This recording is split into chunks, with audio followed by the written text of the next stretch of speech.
அன்பு நிறைந்த உள்ளங்களை சுத்தப்படுத்துவதற்கு இது போன்ற கோபமும் வருத்தமும் தேவைதான். உலக உத்தமர்கள் காட்டிய சத்தியப்பாதையிலே நான் சென்று கொண்டிருக்கிறேன்.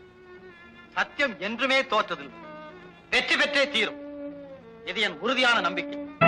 நமது வெற்றியை நாளை சரித்திரம் சொல்லும். இப்படை தோற்கின் எப்படை வெல்லும்.